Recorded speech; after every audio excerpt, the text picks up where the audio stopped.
Assalamu alaikum wa rahmatullahi wa barakatuhu. Welcome back to the al-Madaar podcast. I'm your host Ismail Howell.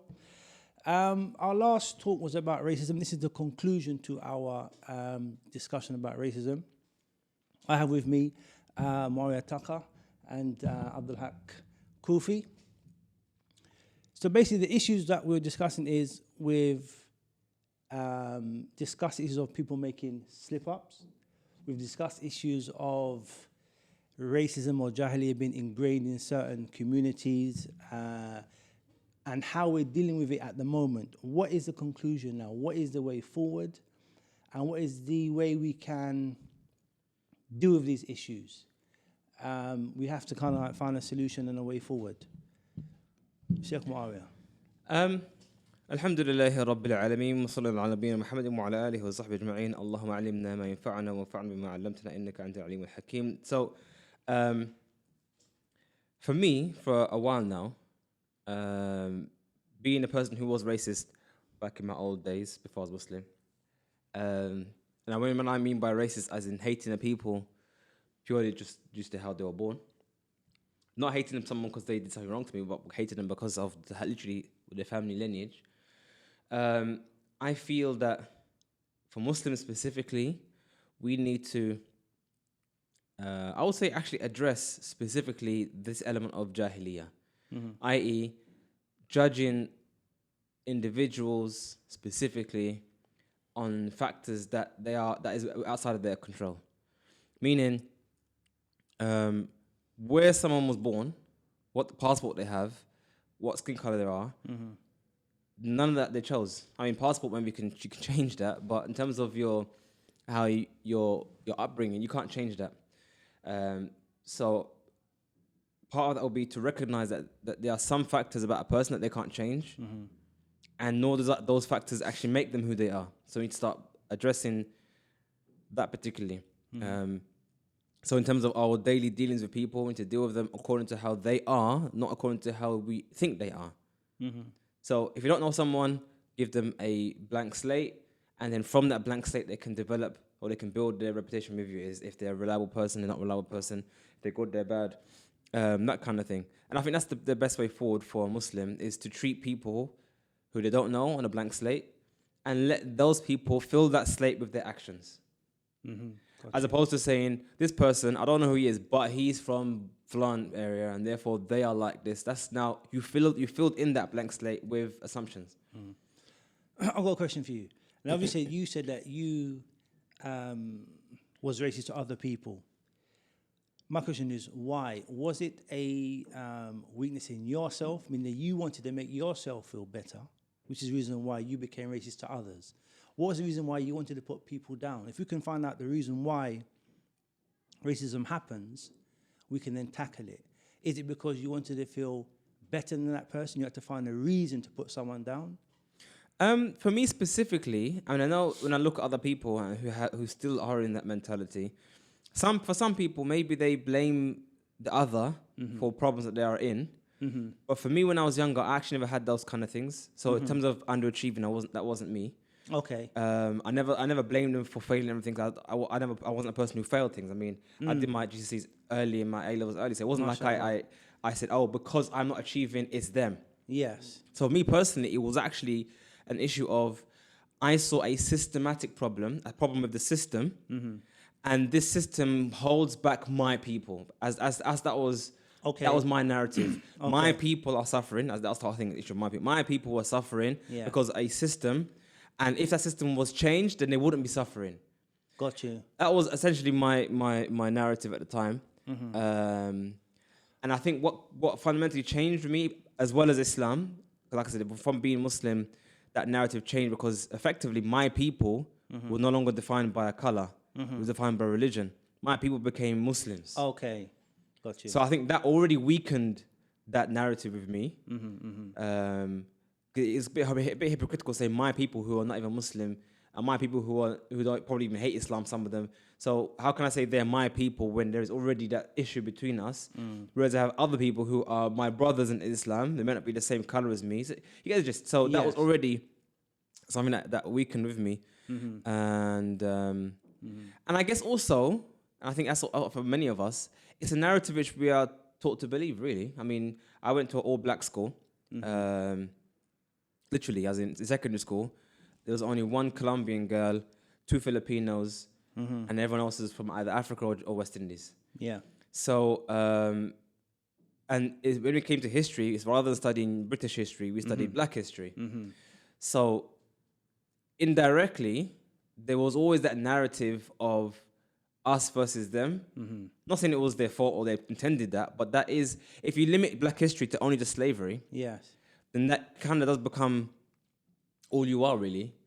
You are the product of slavery. You never really was anything more than that. Okay, got you. You were never really the Great Mali kingdom that spanned massive parts Mansa of Musa, yeah. Mansa Musa. You were never really anything amazing. You was In just history, a slave. in history. You were just a slave. So I guess that can. I know some might be upset with me saying this, but that can have an impact on an individual. But a good thing I think they did try to balance out in that part is that they did have elements where they focused on the black achievements, which is also, I think, also near the end kind of weakened it a bit, because I saw there were many black people historically who did a lot of scientific achievements, because that was my thing, science. Yes. Who achieved a lot of scientific things at times that were worse than now by far, as in the 50s and the 40s, and they achieved a lot of scientific breakthroughs and whatnot with limited resources and with the racism around them, but they still managed to achieve something. So again, the narrative that you can't achieve, although some did achieve, there was near the end it was something like that. But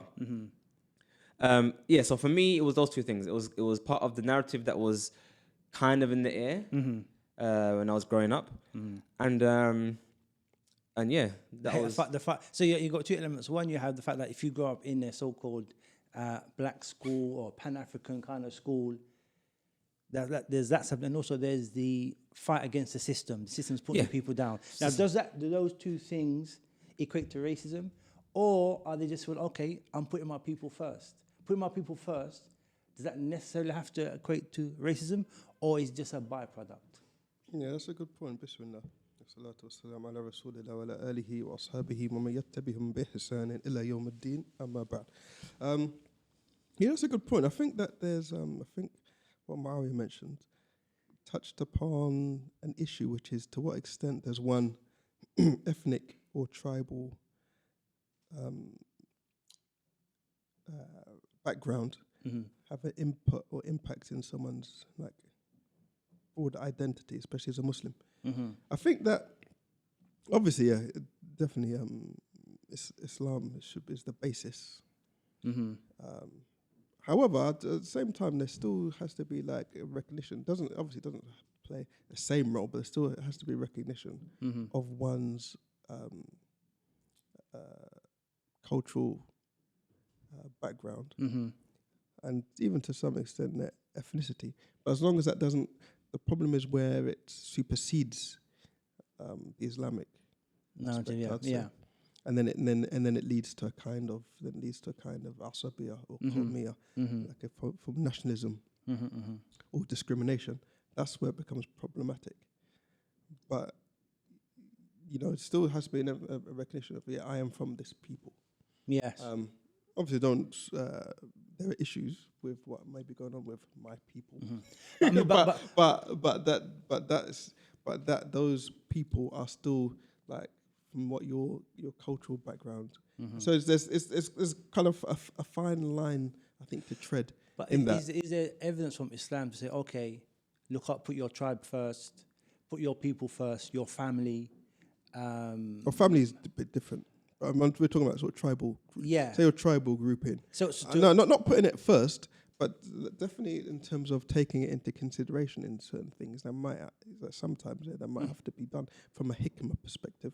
Yes. Not necessarily from there. It's, as I said, it supersedes or overwhelms what Allah has stipulated. I think that has to but there still has to be kind of let's talk about comprehension what has of it. Allah stipulated in regards to this thing. What, as you spoke before in the previous podcast about jaahiliyyah, if you can just kind of define the thing of jaahiliyyah again, and see whether people are and how they are stepping over the bounds in regards to different ethnicities. I think you mentioned it before concerning jaahiliyyah. Great. Sorry, I wanted to let you speak because the camera on my side turned off. Because you guys are fine recording my one. Yeah. I think because I had some data on it, which is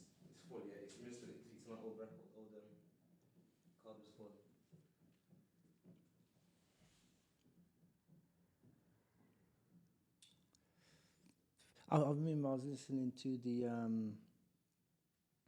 recent talk in Hyde Park, and there's another black guy debating with him, saying, "Well, okay, we're going to do something for black businesses." So he said, "Well, okay, does that mean it's exclusive to black people? So black people are not, white people are not wanted?" So he said, "No, it's not that they're not wanted, but if they're welcome, but it's for us." So the guy was saying, "Well, is that right?" He's questioning, like, how can you have only? You question it. Huh? You question No, there's another guy who's interviewing this kind of Pan-African guy. He's saying, "Well, okay, I'm for my people. We're doing a black-only business seminar or gathering, whatever." So another black guy's questioning him, like, "Well, what are you saying? White people not welcome? What are you saying?" And the guy was saying, "No, we're not saying that. We're saying it's just for us." So there's that. So you're ready. So what was the question again? Defined. Jaahiliyyah. Yeah. So, jaahiliyyah, if you look at like I said, I've said many times that the word racism is not an Islamic term. Obviously, it's an English word. An English word stemming from two premises which are problematic themselves. Number one, race, i.e. that there are different types of human beings, which I don't agree with. I think we're all one type of human being. Yes. Our different skin colors are the same as different nose shape and the same different lip shape, different eye shape, which is an aspect of what makes us different. It doesn't define who we are. So the idea that some races are different is a thing. And also from the idea of that different races have different abilities. When you go into the issue of abilities, you're now going to issues of superiority or less than. If one race is smarter than the other, obviously you're going to have the idea that one is more evolved, and all that whole narrative comes in issue of racism. So racism as a topic, yeah, we talk about racism, we use it to speak to people who understand, generally speaking, what it means, but effectively at its root, racism is a dud word as far as I'm concerned. So jaahiliyyah is a more better one. And if you look at jaahiliyyah, we can see examples of that inside this sunnah. Then basically jaahiliyyah is ta'assub. It is affiliation or rallying around a false cause. I would say that. That's probably a broad definition. A rallying around a false cause. False cause being your qawm, your nation, your skin color. Not even your skin color, an arbitrary color, which isn't even your skin, i.e. black. Like no one is actually black. Yes. But we're rallying around an arbitrary color that was given to us by others in the first place. Or rallying around, rallying around actions. What happened to the Muhajirin and Ansar? Some Muhajirin rallied around an action they did, and the Ansar rallied around an action that they did. It's a false call. It's a false call to rally and make affiliations other than al-Islam. So I would say that would be the best way to start, is first readjust what jaahiliyyah is. It is a da'wah jaahiliyyah. It's a call, that's false call. So I think you mentioned before about one guy wanted to do a black Eid. Yes. Again, you've made a big call, an announcement, rally around this false narrative. Of skin color. Of skin color as an Eid for a flag. Yes. Not the flag of al-Islam. Not say let's have an Eid for the Muslimin. That's what we should be rallying around. But we're gonna have a flag or an Eid for someone or a arbitrary da'wah. So in order to fight this thing of jaahiliyyah, which equates to racism, so to speak, get rid of the false flags, issues to do with color, to do with nationalism, to do with where you happen to be born, what space on the globe what passport you have, what passport you how have, you speak English, and you can't use any of these aspects to feel superior to another human being. I think the thing is, get rid of is a harsh word. It sounds weird. Harsh in the sense that, as the Messenger of Allah himself told us, it will never leave us.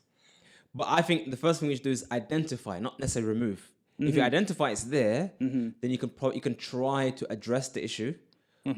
But to say you're going to get rid of it, then it comes from humility and humbleness, knowing that if you are born in a particular land, it wasn't nothing due to you. You didn't choose to be born there. No, I'm saying how it's can natural. you then be arrogant about it vis-a-vis another human being who had no effect on where he was born or what color he was? You get what I'm saying? I mean, you're both arguing about issues that you have no power over.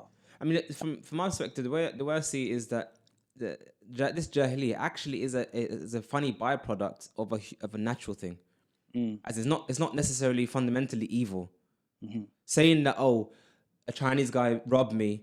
Oh, actually, good point. China, about China. It's the coronavirus things happening here. Yes. So apparently, there's a lot of racial tension now towards Chinese people due to fears Yes. around Chinese and you're gonna get virus from the Chinese. Yes. Now, is that wrong? Kind of, Mm-hmm. but it's we see where it comes from. We heard that the virus started in China. In your mind, if anyone's gonna have it, it will be most likely someone Chinese because it's gonna Yes. come from, and therefore I'm gonna behave a certain way to those Chinese people. So I'm saying it's not necessarily I hate Chinese people because they're Chinese. Yes. It's an innate fear based on literally using basic maths. Yes. Probability wise, who would it come from? Where it makes sense, but it's how far as how you act with that, how you behave with that, what you do with that information. I mean, there's two things. There's those things that we don't have control over. Your color, your nationality, where you're from. So that's barred. But for example, someone has this corona disease, you're going to say, well, okay, I fear Chinese people, I'm going to take another direction. Yeah. Or for example, the narrative that, okay, black people were slaves, okay, we're going to say, well, okay, well, that mindset, that continual propaganda, that's going to make you think differently.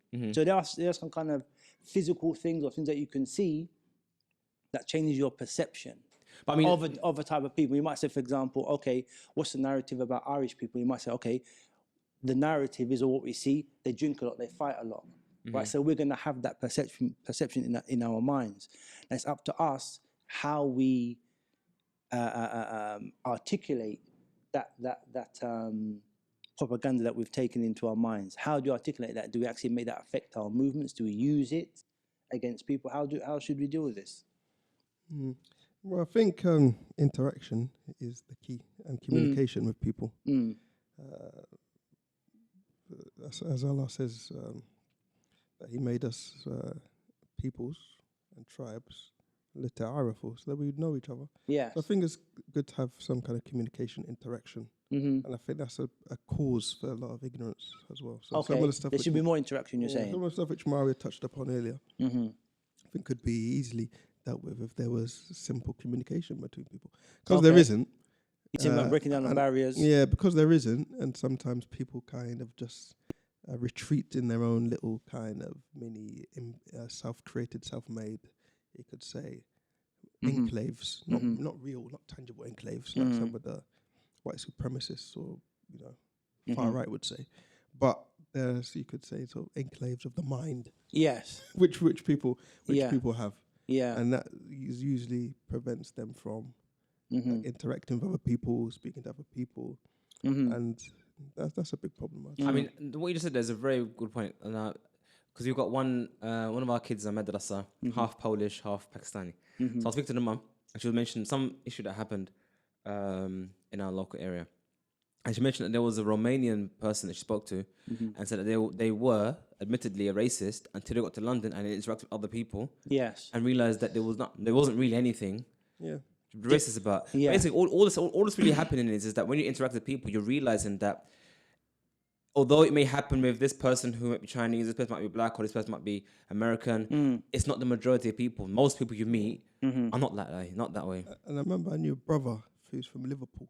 He's a white brother from Liverpool years ago, and he said that he didn't realize how racist he actually was. Or let's say some of the ideas he had, how racist they were until he came to London, started mixing with people. They said to me, he said, yeah, because when I look back at it, I was really properly racist. Yes. And I never knew until recently. It's like it just dawned on him. It's a big surprise for him. And like I knew was another guy. When I used to teach English in East London somewhere. And one of my students was from, I think, Lithuania, somewhere one of the old Russian states, Soviet states. And yeah, he said, as well, that even in their language, they have things which were not acceptable to say in English language. Yeah. So I think they still call, I think in their language, they actually call a black person nigger. Yes. like that in their language. And then he realized that, from learning English, he said it dawned on him, that that's something that you can't say here, because it has saying that is actually would render him as being racist from saying that. Things like that. So when people do interact with other people, it does help them break down. It does help break down a lot of barriers. And that's a funny duality with the word jaahiliyyah. Because I always thought that jaahiliyyah was because of ignorance, the time of ignorance. But the use of the word jaahiliyyah, Islamically speaking, was actually referring to the other meaning of jahila yajhalu ala. To jahila ala is to be obnoxious and rude against someone. So if someone steps on your shoe and you start making an argument and want to fight them, that's acting ignorant. We even have in Western accent language, we say it's this person acting ignorant, not acting ignorant, but acting ignorant, obnoxious, and rude. But again, it's the duality. It's the kind of hand in hand.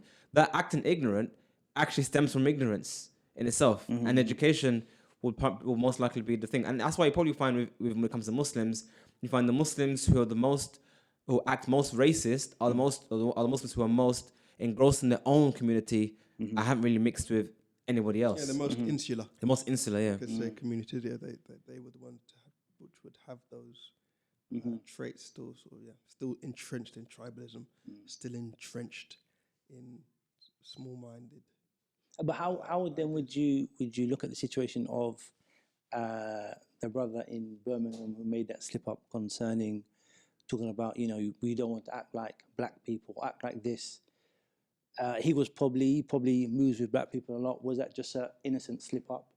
And then we have our friend in the brother in States, Saeed Raghab, where he's then talking about another group of, African American Muslims and equating them to that, they are the fruits of fornication, etc.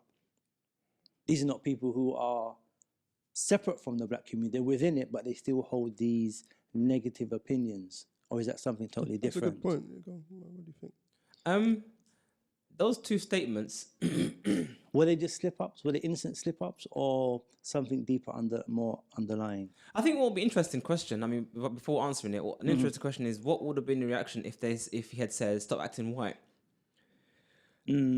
As in, not saying it's right or wrong at this stage. I'm just saying that if it was the case where he said, stop acting white, what would have been the reaction? Generally speaking, what would have been people's reaction? Would it seen as a bad thing? No, it's a serious question. Yeah, because it should still be condemned as being a horrendous statement. Because he was attributing something negative to black people. Yeah. Don't talk like this. Don't behave like this. Okay, because that is attributed to a colour, colour of people. I think there's a few points with regards to the statement. I think he shows that he has anyone who says a kind of statement like that shows that they're kind of out of touch with contemporary youth culture. Yes. Because that's how all the youths mainly speak. With maybe black, that's white, yellow. Yeah, okay, you get it's informed by, you could say, ebonics. So sort of, you could say, modern urban black forms of speech. Yeah, it is informed by that. But there's nothing wrong with that because all language is sort of interacts and blends and coalesces with itself and so forth. So there's nothing, and I think that's maybe something which he didn't understand. Yes, you have to understand who you're giving, who you're addressing, who you're giving dawah to. You don't understand that. If you're gonna sort of berate the people you're talking to, and then you start use like racial simplicities, I think you're going to create a massive problem for yourself. So I think maybe it does demonstrate a lack of understanding, I would say. Yeah. Sort of modern youth culture. Youth culture, how it spreads. Yeah, and over the years, because especially, and also I think there's also issues in terms of geographical locations. So I'd say that. Linking into what we said earlier about insular, some of the cities and towns of the UK which are more insular, more segregated. Yes, like in the it's north, probably more prevalent there. in parts of the north, not the north. I don't want to say even that. It's just the north. Parts of the north are very segregated. Whereas parts of the south, they've historically had more integration among different communities. Whether that's London, Luton, Oxford, that's where I'm from, so Oxford. So there's more in the south, but more interaction among different communities. Whereas parts of the north were segregated, and they had even like racial riots in Birmingham not so long ago. So things like that may help us to understand why those kind of views like that would come out. See what I'm saying? But there is the thing which I think troubled some people, and I think also troubled me about the statement, not about him, about what was wrong with the statement, was I remember very clearly, I'm sure maybe you guys have different experiences, but I remember very clearly when growing up, we would say growing up, oh, this person's acting black, or they're trying to act black. And it wasn't said as derogatory terms, it was said as in terms of black people, or our community at least, had a certain dress, a certain way, especially like the hair and the rest not. And when other people who are not in that community, they do the same thing, we would say, you're acting black. So I know his particular point was in a negative perspective, as in you're acting like a people who are not Muslim. Yes. And if he had said, stop acting like the non-Muslims, I don't think we'd be talking here. Yes. Yeah. Well, no, if he's just said stop acting like, stop trying to be gangsters, that would be better. Because even if he said that as well, stop trying to be gangsters would be better. Because, like, most of the mafias, drug cartels, they're not black. Yes. Most of the world, large, like drug cartels, international drug cartels, mafias, mafiosos, gangsters, they're not black. And actually, remember, in long time ago in the hip hop scene, I remember some of the rappers, like the 90s, used to say stuff like, stop acting like you're Italian. Meaning start trying to, meaning, but as well, they just say stop trying to make out you're some Italian mafia gangster, because that's where there was a kind of a reinvigoration of that kind of imagery and paraphernalia of the gangster and sort of these kind of things. So there's some rappers at that time used to say, well, why are you trying to act like that? So if you said that would have been better, but to say stop acting. What does a black person talk like then? Yes, yeah. So I think it was there's that thing as well, and then there's also the aspect of you're gonna say like I remember there's a piece which I wrote about it, and I said who wouldn't want to talk like Bilal ibn Rabah? Who wouldn't want to talk like Atta ibn Abi Rabah? Who wouldn't want to talk like these illustrious examples from the Salaf who were black? Yes. And also, if I was to stand up in Brixton and say, brothers, to some of the young black brothers there, brothers, wake up, stop following these, stop oppressing these young white girls, stop acting Asian. This would be a terrible statement to say. Actually, it was interesting, actually. No, because it was actually why is terrible? I said that, Why stop acting, because stop acting, which is, I say, what is actually the same as me saying that. Yes. Is, brother, stop acting like you're Asian. Stop chasing these, stop trying to groom these. No, but the point is you've attributed. So if I said that, there would be outrage. Yeah. Interesting you say that, because what we often actually hear, I mean, put black people aside and Asian people aside, what we actually hear, without many people even objecting, is the idea of acting Arab. Criticism or critiques against Arab. That's the thing which happens amongst Muslims all the time, and hardly anyone says anything whatsoever. The Arabs this and the Arabs that, and that's how they are. The critiques against Arabs seems to be all day long, and hardly anyone says anything at all. No, I think people do say something. No, I said hardly anyone says anything, and if they do, it's like, you're just a Saudi lover or something like that. I think now because of the issue of racism coming up, there is now a kickback against being Arab. But that's always been there, Ismail. You've been around for some time. No, but that's always been there. No, Since I became now Muslim, with the statements of some of the scholars, or some dais, what they said concerning black women and black people, etc., etc. There is a kickback against this, and also you could say that's one aspect. Also, historically, which we'll probably get to your book concerning this issue, how Arabs dealt with Africans back in the past, is that now a reason why other people are not coming to Islam? One, because of the historical racism against black people. Two, does Islam mean you have to become Arab? Do you have to change your culture? Do you have to put on a gutcha? Do you have to put on a white thobe in order to embrace Islam? And this may be a bit of a barrier to stopping black people entering into Islam. Yeah, So I think that's something we need to address. Yeah, no, good points. The first one you said was the first one you said about Arabs, yeah, Yeah. about the whole notion of that relationship. I think that that's been there for years. By the way, Yeah, it that has has been there for from the time you would know. Yeah. Yeah, you've been so you would know from the early '90s. You would know. Yes. I know from when I first became Muslim, and then I started reading a lot, and I was into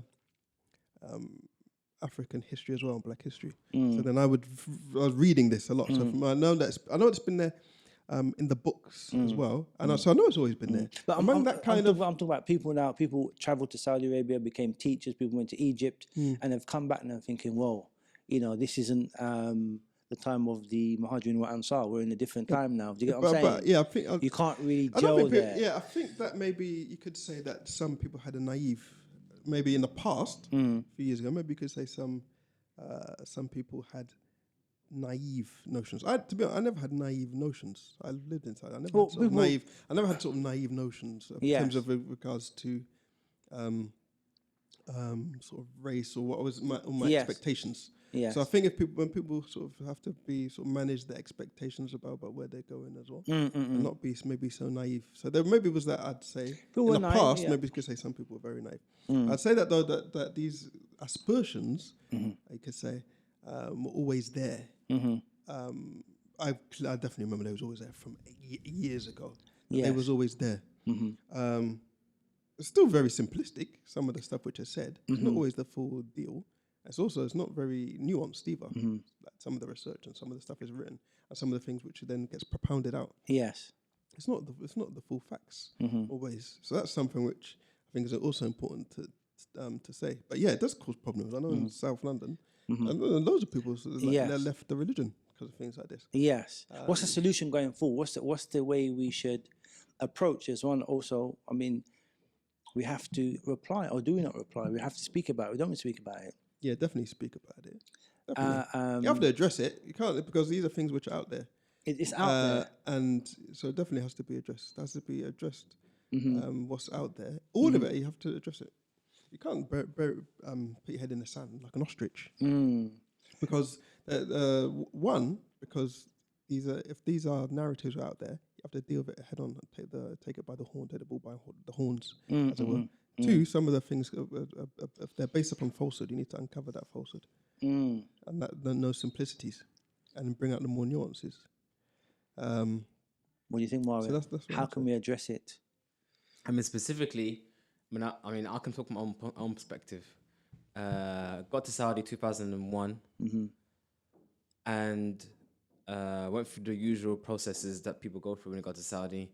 Fall in love with Saudi and Saudi culture, and then seeing the reality, and then starting hating Saudis, and then you go through the motions, yeah. Yeah. But if you analyze the procedures and the motions, you realize that again, all of it, I would say, stems from the same thought processes. And for example, one thing that used to really irritate me was the way they drive. For example, as in the way they cut you up, the way they just behave. And I said to myself, something has to change, because every time I get into the car, I'm having a nervous breakdown. Yeah. But then what I realized, after taking a step back and analyzing my situation, analyzing what's going on around me, I realized that what I was getting upset with was essentially just a different culture, a different way of doing things that I just wasn't used to. It wasn't, as in I was seeing things from the lens and perspective of my own point of view. As in, the only reason why you'd push into a line is because you're rude. Yeah. Not that that's what you do when you want to get served. You put your hand. The one who has the longest arm gets the papers, gets first. Wayne al-Madaar. Wayne al-Madaar. Wayne al-Madaar. Yes. Or with wasta. For example, let's take example the wasta. The middleman. I don't know how much it is now, but back in my day, if there was a queue of 10 people and you was in a rush, maybe you can, and you knew someone, you call up your mate and he will sort you out. Now that essentially in the UK culture, that's wrong. That's not your turn. It's not your turn. And that's how it was. I felt that a lot in Saudi as well. As in, there was a lot of things I was like, this is injustice. This is not right. But then when I took a step back, I thought, wait, let me just look at how they behave amongst themselves. Not. Don't think of it as in this is how they are treating me, a non-Arab. Look at how they treat each other as Arab, and you find it exactly the same. Gotcha. That's right. You would have seen that more, especially being in Medina. Yes, That much more. It's Because I saw sharp contrast between how there was interaction among themselves as citizens in Riyadh and in Medina. Riyadh is different. Riyadh is very different. I was going to say that everyone that Mecca, Medina, and Jeddah, a lot of foreigners come in, and again, it's a similar issue you have in London. Why is it racism is a lot less in London, generally speaking, than outside of London? Because more people are here, more opportunities to change perspective, more opportunities to get rid of that jaahiliyyah. Go to more isolated areas. We don't have many people come in. You have still that isolated Because mentality. people become self-reflective. There's a colleague of mine at work, and she was saying she's Italian.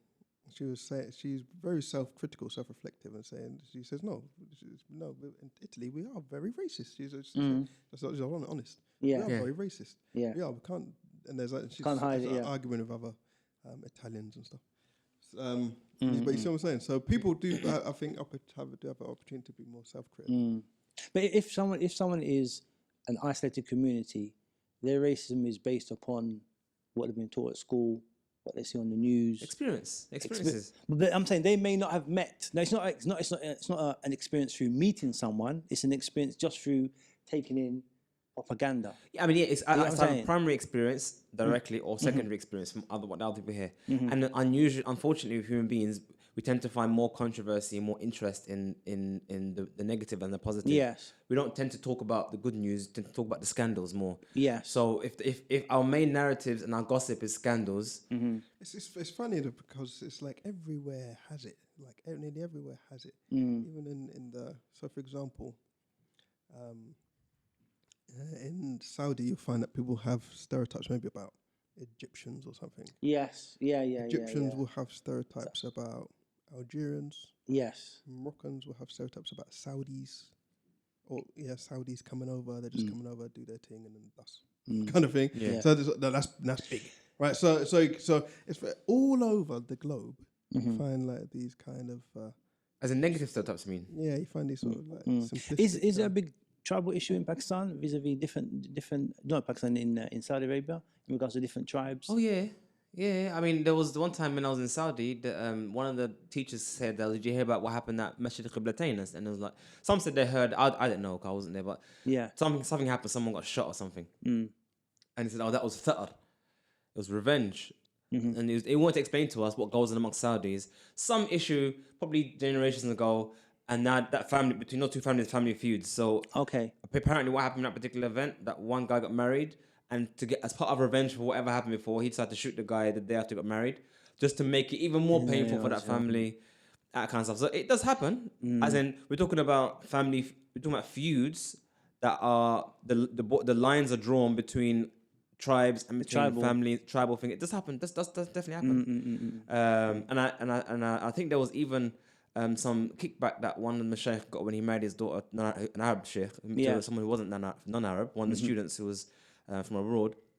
So it definitely does happen. It definitely does happen. Even my other teacher even said, he was, again, self-reflection. He said, I would never advise any one of you guys to marry a Saudi woman because she'll see herself above you. That's how we are. Okay. So he's saying that about his own people. So, again, I think, back to what I said at the very beginning, I don't see these things as a trait that belongs to some of the other. I find it a trait that belongs to human beings. Got you. Circumstances might exaggerate that trait or might weaken that trait, but it's a trait that exists because we as human beings seek out patterns. If I see a pattern with these type of people, I'm going to make that pattern. Say these people behave that way because this is what's the information available to me. The only way to remove that is to, number one, acknowledge that your data set isn't very wide.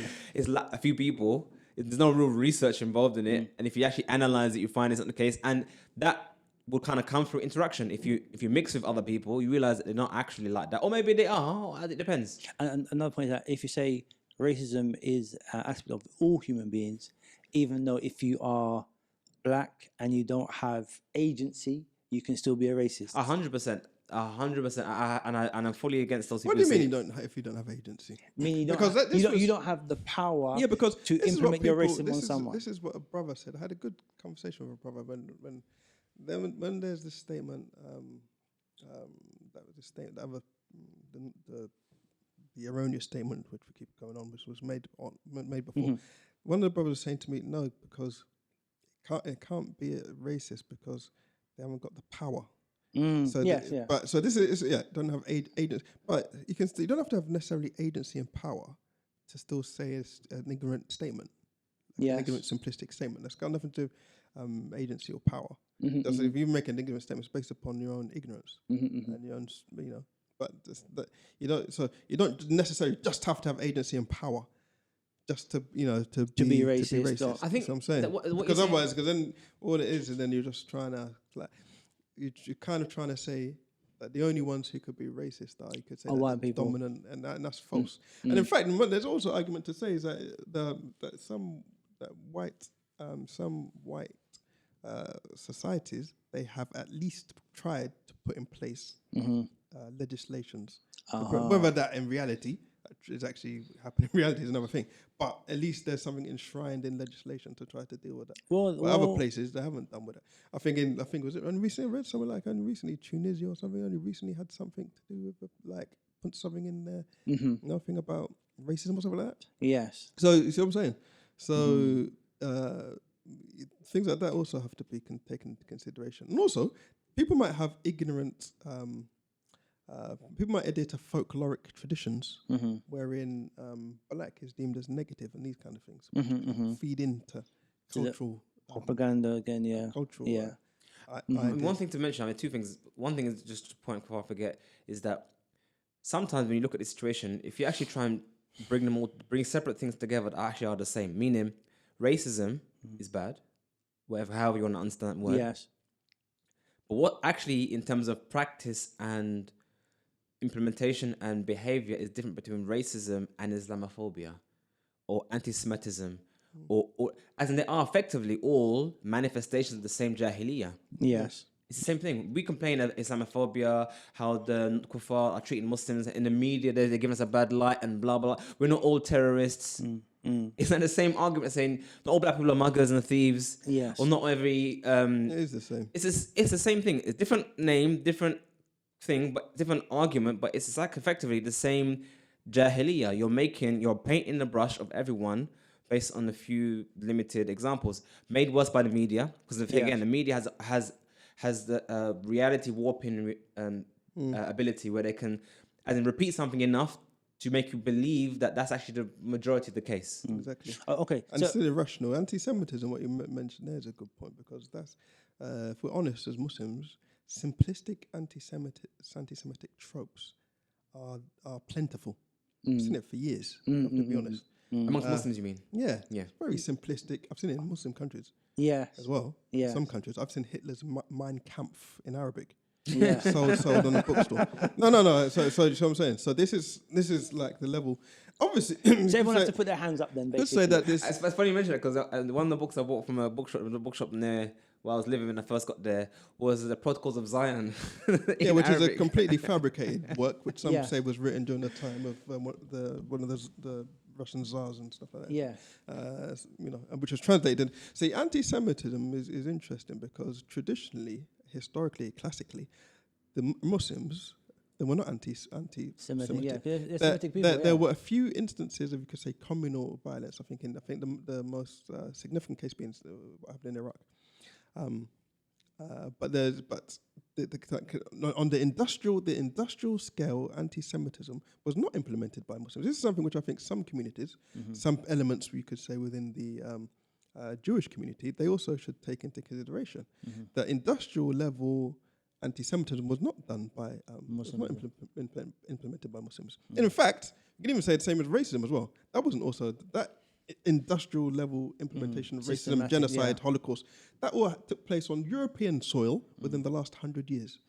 When you put it in that context, that's actually Actually, if you think horrific. about it- When you think that's horrific Yeah. about how they sort of how the because if we're being like Occidentalists, which we should be, and we're looking at the West and how they are, and and their development, we're in so the most brutal, horrific, industrial level genocide and Holocaust hasn't taken place in the Middle East, hasn't taken place in Muslim lands, hasn't taken place in in the Arab world or Muslim world. It's taken place on European soil, on that industrial level. And I think that there's sometimes a little bit of snobbery I've seen. You see a bit of snobbery and a bit of a kind of romanticism about sort of about modernity and democracy and so forth. But just forgetting, just not that long ago. Not long ago. No, 100 years It was ago. upside down. That this is what, and within the last 100 years, anyway, the last 100 years, all of this has also taken place. Genocides have taken place also on European soil. I think obviously there have been cases as well in massacres as well, like that. For example, in the Arab world and in Africa, of course, like what we've seen in Rwanda, Congo, Nigeria, then also parts of the Middle East. Yes, but in terms of like the scale, the scale of which has occurred hasn't taken place.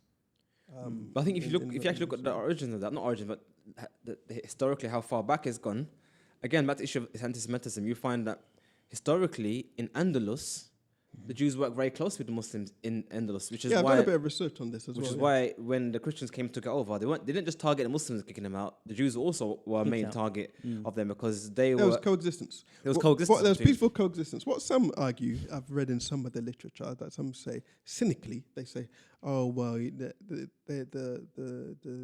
Jewish communities were tolerated. They were not deemed as equals. So I've seen that sort of read in a sort of cynical way by some historians and some commentators will say that the Jews were sort of tolerated, but they never were ever, equal, like as to how like a Muslim would be in the society. Which, when you think about it, I think some of that is not given full. You're not given the full credit to the Islamic civilization, I think, as it should be, because people were free to practice their, in those societies. Like, for example, Andalus, a case in point. Those communities were free. You have the oldest Christian churches you find in Muslim countries today, and the Jewish community as well, whether that's in Morocco, Yemen, and so Iraq as well, yeah. Oh yeah, there have been issues historically, but they were not totally wiped off the face of the map, kind of thing. Which is what happened with the Christians. Wherever they went, they literally obliterated what was there and removed it. Whereas I think even like people people like Bernard Lewis have mentioned this, and he's someone who's not sort of the most most favourable when writing about Islam. Even he mentioned a statement about that, Bernard Lewis. But do you think because they were so extreme way back, is that the reason why they have now these anti-racism laws and legislation? That's what I said. That's why there's amnesia. There's historical amnesia with regards in Europe and in the West with regards to these things. So they kind of look at things like, look at it's common. How many times do you hear it? Look at their countries are messed. Assholes. Their countries are crap holes. Hold on, steady on. Is that don't forget like history. What you did in those countries have come from, and this hardcore narrative anti-Semitism was prevalent largely in France and Italy and this country. Jewish community were only allowed in the country 300 years ago by Oliver Cromwell from William Protectorate in the 17th century. He allowed because the Jews were totally banished from England from the 13th century. Only Oliver Cromwell in the 17th century, he allowed the Jewish communities to come back. Some people say it was cynically and for trade reasons and economic reasons, but in any case, that they were allowed back. I think so. Things like that. So people should remember, where did the and some writers and commentators, some Jewish writers, and historians are very honest, and they say during this epoch, the Jewish communities found safe haven in the Muslim realm. That's the reality, and I think that's what some people forget. Yeah. But if you see how prevalent anti-Semitism was, it was something which was kind of like something on the far right.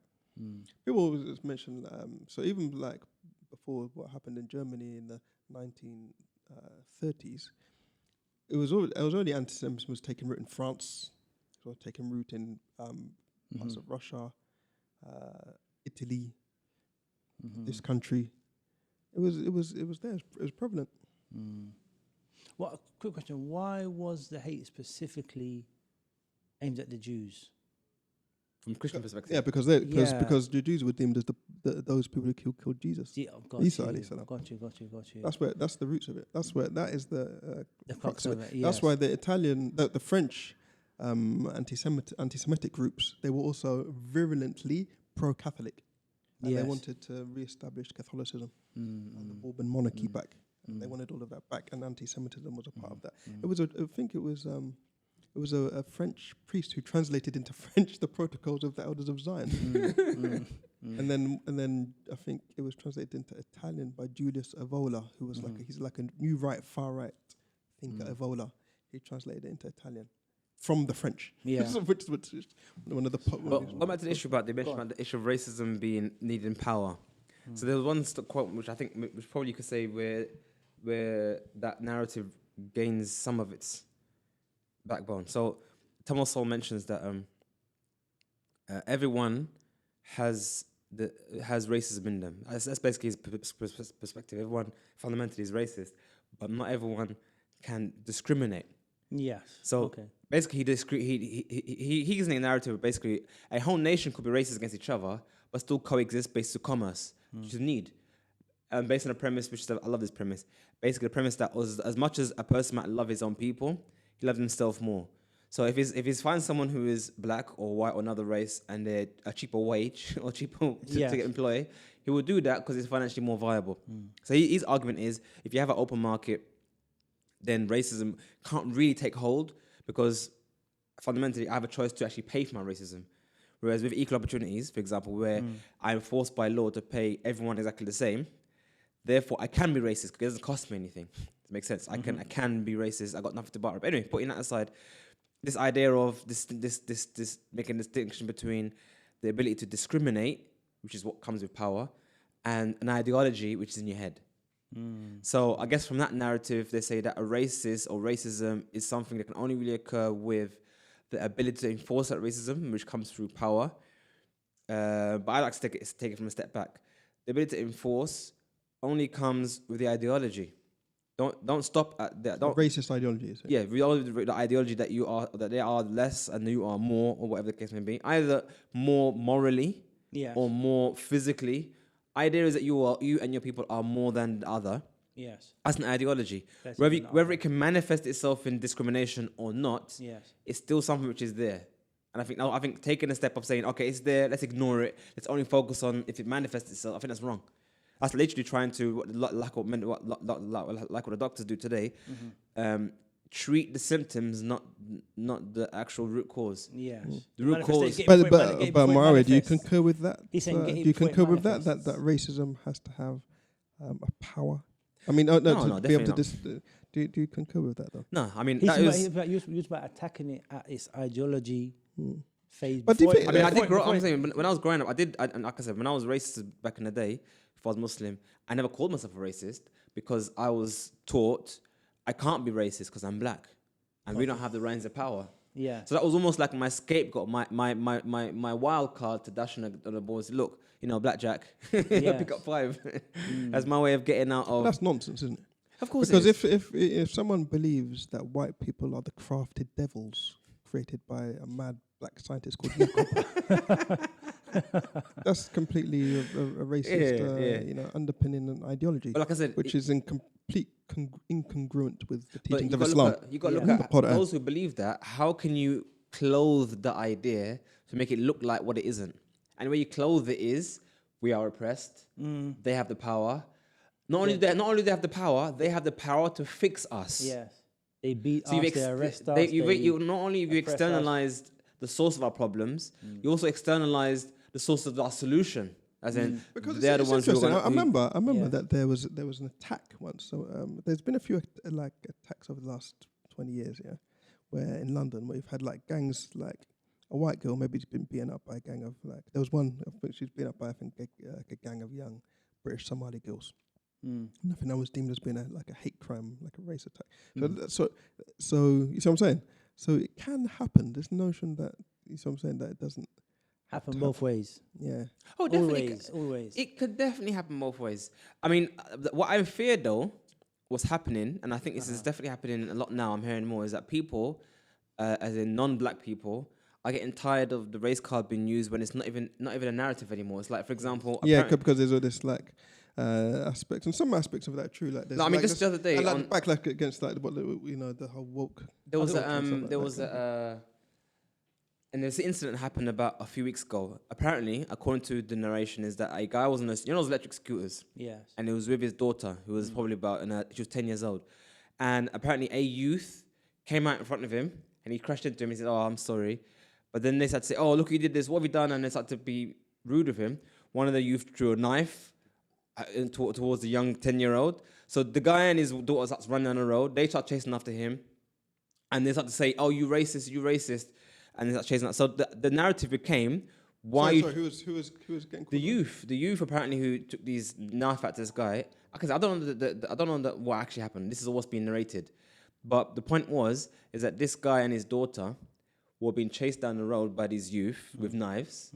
And the youth's defense was, he's racist. The guy made a racist statement. So now, the thing is, maybe the guy actually was. Maybe he hit the guy and said, "What are you doing, you nigger?" We don't know what actually happened. Yes.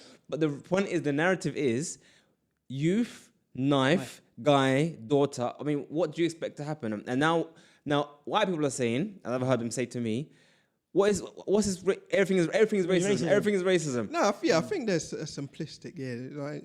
There's some simplistic things which can be thrown out. Like ad hoc can just say, "Oh, that's," which I agree with. That's simplistic. It's just throw things like and just say people jumping on things and saying, "Oh, that's racist or sexist or homophobic." There's a kind of there is this whole kind. It's becoming used like a tool, as in basically it's an easy tool to get what you want. Simplistic identity politics and woke culture. I think we've. See what I'm saying? So there is that is prevalent as well. We've kind of come full circle because that is the off-repeating narrative, or what I see on the comments on Facebook or whatever concerning the issue with the brother in Birmingham, concerning Saeed Ragab. This is just crying wolf. This is an easy card to pull out. That it's racism. You get what I'm saying? Like but in those cases, it was a mistake. It was a slip of the tongue. I generally believe it was a Freudian slip on his behalf. Yeah, I agree as well. I agree with that. I think that there were underlying things. There were underlying things that were there.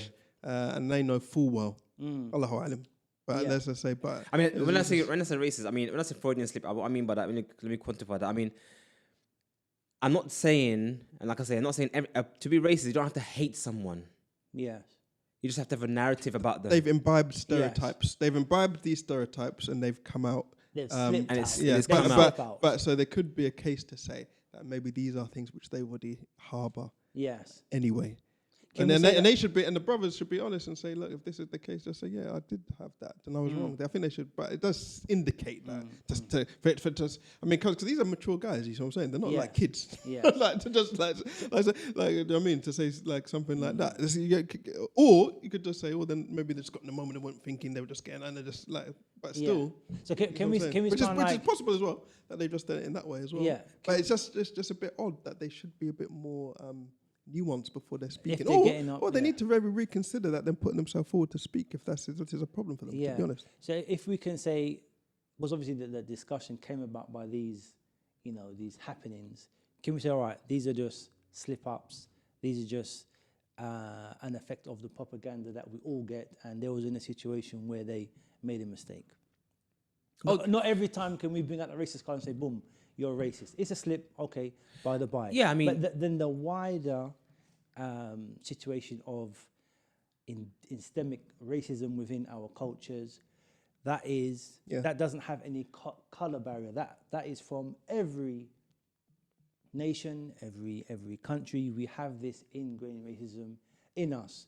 It may appear due to whether or not we are, how can you say, integrated, or if we're segregating our own countries, our own communities. How doing that? Okay, so I think the first group of being done, okay, it was a slip up. The bigger problem is the systemic racism, culturally, tribally. We have to live with that and manage it somehow on a day-to-day basis. We have to reply to it. What's the next step? How can we summarize it now? Some of it's generational though, Ismail, as well. You know. Yeah. I think you're going to find the more entrenched views are going to be those from sort of, you could say previous generations. Maybe the younger generations, there's much more hope. Okay. In that More regard. integration. I mean, that's why you find that the Unless it's been Kuffar are making a lot of effort Yes. to deal with homophobia with the youth. They understand that we're too old to change those views. Yes. They're trying to target the schools. They're going to schools, pushing into schools. Yeah, but it's not. But the schools is different though. I'm saying it's a good targeting topic. the It's youth. a good future topic for us to discuss, isn't it? The whole RSC stuff. RSC stuff though isn't just talking about like bullying and stuff like that. It's going further, and it's like they're also trying to inculcate certain types of ideology, specious ideology, erroneous ideology, which hasn't been thoroughly scientifically tested, and this is where it's problematic. So in conclusion, I think we've come full circle.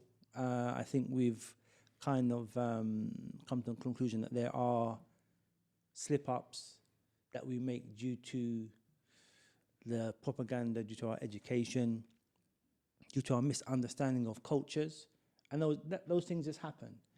But the next level is how do you combat the tribalism, the fact that people have superiority complex within themselves, thinking they're better. That's a long time strategy. How do you think we can just quickly deal with those points? I mean, we've kind of touched upon it already when we discussed it today, and I think there needs to be an active, I think we discussed this before, an active effort amongst the Muslims communities, all of them, to learn about other people's cultures. Literally just that. So, for example, masajid across the UK or the world even need to have open days where we have literally discussing other people's cultures. Yes. Invite people from another masjid, as in make connections, say, okay, look, there is a Gujarati masjid over there. There is a Nigerian masjid or an Algerian masjid or a Moroccan masjid. Make connections where one day they will come just for like a couple hours, bring their couscous, bring their food, bring some of the clothes, learn about their culture. So you can and invite the people to stay after the salah and talk to them about their culture and about their lives, their history. The more we break down the barriers, more we know about other people and try and make barriers. Maybe one or two of them might make friends. You might start praying. You know what I'm saying? These things needs to happen. We saw that happen in time of Messenger of Allah in Medina, because Mecca itself was already a pot where people came anyway. And Medina was, again, people made hijrah to Medina. So they already had this intermingling. Had Salman al-Farisi. We had different people from all over the place coming in and mixing. And then when the Arabs moved and conquered other lands, they also mixed other lands as well. So that already was happening at the time. We need to do some more of that now. I would say, generally speaking, there is a dominant culture in the UK amongst Muslims, which is Asian culture, because that's the majority of people.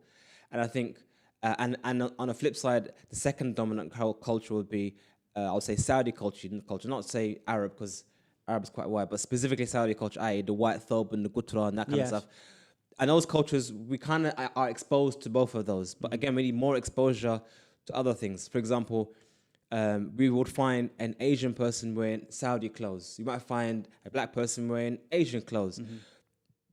Why is it why you don't find as many people wearing Moroccan clothes or Algerian clothes or Egyptian clothing or even Nigerian clothing? Why is it that we find some Muslim clothing acceptable and others not acceptable? Basically, just needs to be more embracing of cultures, of the wider culture that the Muslims have.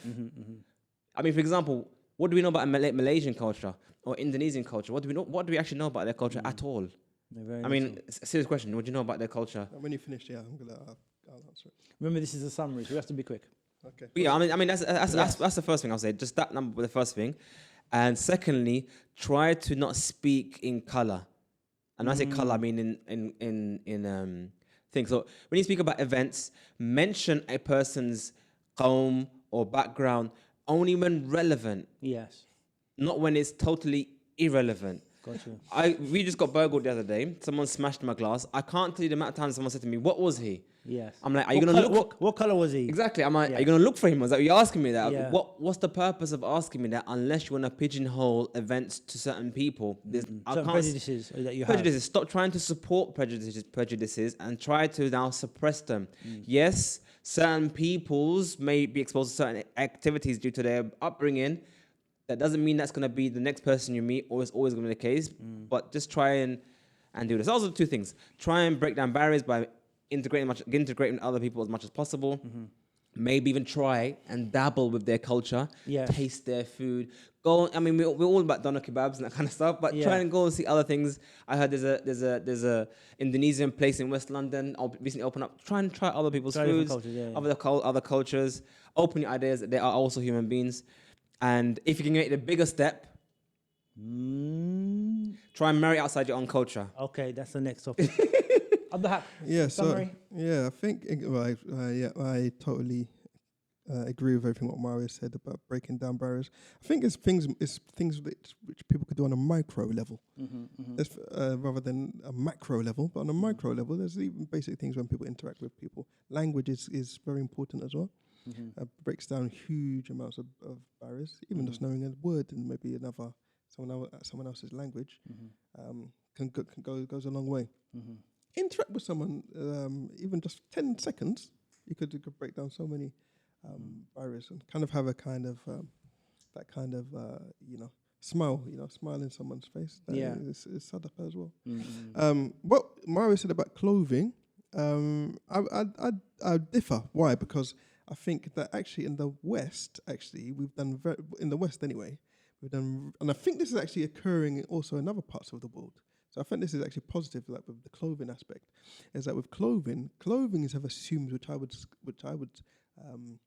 would coin as being sort of there's more hybrid Islamic clothing today. Yeah. So clothing now, it's not just the thobe. Or if there is a thobe, the thobes have been amended, adapted. Westernized. In some cases, yeah.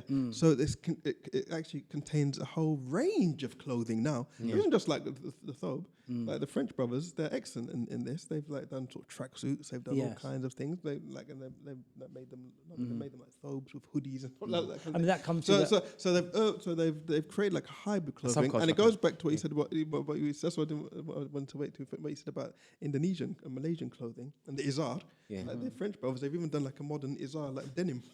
Yeah. Have you seen it? Some brothers, DC jeans. Yeah. They've done like a denim. They've got like a range of izars. And the brother's wearing it. He's got his hoodie and he's got his denim izar. The brother from DC Jeans in Paris. So that's excellent. Things like that. So what we've done then, we've created our own hybrid Islamic clothing. Clothing. And this has then gone out, been disseminated among everyone. So everyone's sort of sharing in different types of clothing, which has been adapted. So clothing, I think, is a bit, I'd say, there's the general kind of average one, but then there's also examples where a more sort of Western hybridization I think in the context, place. it's about we all have our identity and culture, and in the West, I think we are trying to fashion our own identity, not to be Arab or not to be Pakistani or not to be this, not to be that, but we want to be our own. And also education and knowledge is key, because there might be someone could even if someone is like a really big sheikh or talib ilm, there might just be something which is maybe new to him.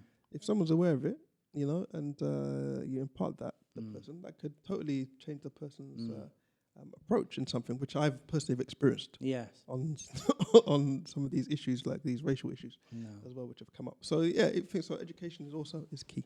Jazakallah khairan. Okay, I know there's many more topics we want to discuss, but we have to stop there. Jazakallah khairan, Sheikh Maria and Sheikh Abdul Haq for contributing to this. We're going to upload this video to YouTube. Please put your comments in the comment section. We'll try and get back to you. And we're doing another video very, very soon. So thank you for your contributions. And we'll see you again soon on al-Madaar podcast. Assalamu alaikum wa rahmatullahi wa barakatuh. Assalamu alaikum.